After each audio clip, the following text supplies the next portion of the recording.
यशपाल, जिन्होंने लखनवी अंदाज लिखा था। और इनका जन्म कब हुआ था? 1903 पंजाब के फिरोजपुर छावनी में हुआ था। आज हम लोग ये पढ़ लेते हैं।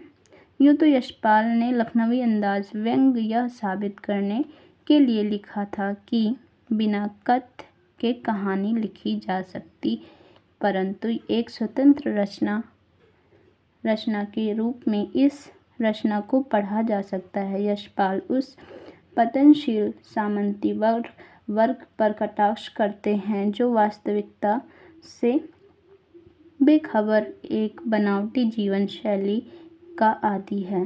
कहना ना होगा कि आज के समय में भी एक ऐसी परजीवी संस्कृति को देखा जा सकता है।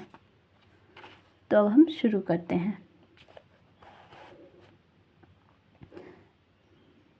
मुफस्सिलस में पैसेंजर ट्रेन चल पड़ने की उतावली में फुंकार रही थी।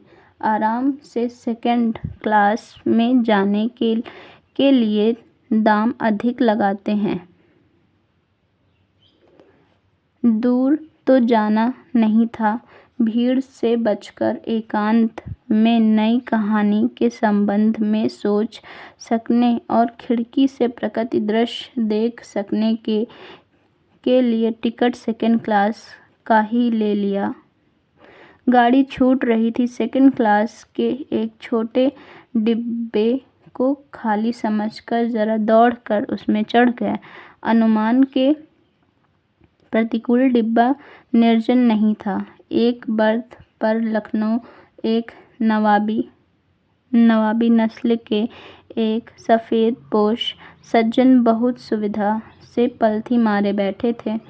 सामने दो ताजे चिकने खीरे तौलिए पर रखे थे। डिब्बे में हमारे सहसा कूद जाने से सज्जन की आंखों में एकांत चिंतन में विघ्न का असंतोष दिखाई दिया।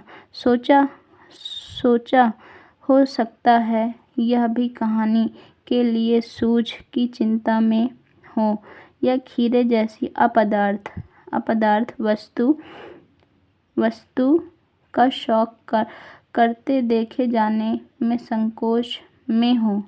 नवाब साहब ने संगति के लिए उत्साह नहीं दिखाया। हमने भी उनके सामने की बर्थ पर बैठकर आत्मसम्मान में आंखें चुरा ली।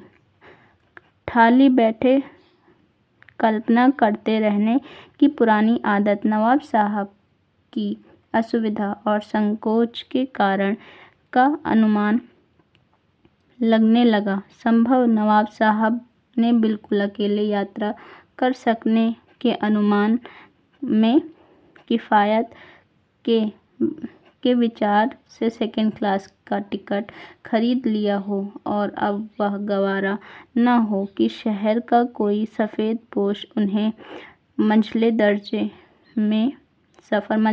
मतलब सेकंड क्लास दर्जे में सफ़र करता देखें। अकेले सफ़र का वक्त काटने के लिए ही खीरे खरीदे होंगे, और अब किसी सफ़ेद पोश के सामने खीरा कैसे खाएं? हम कनखियों से नवाब साहब की ओर देख रहे थे। नवाब साहब कुछ देर गाड़ी की खिड़की से बाहर देखकर स्थिति पर गौर करते रहे। ओह! नवाब साहब ने सहसा हमें संबोधन किया।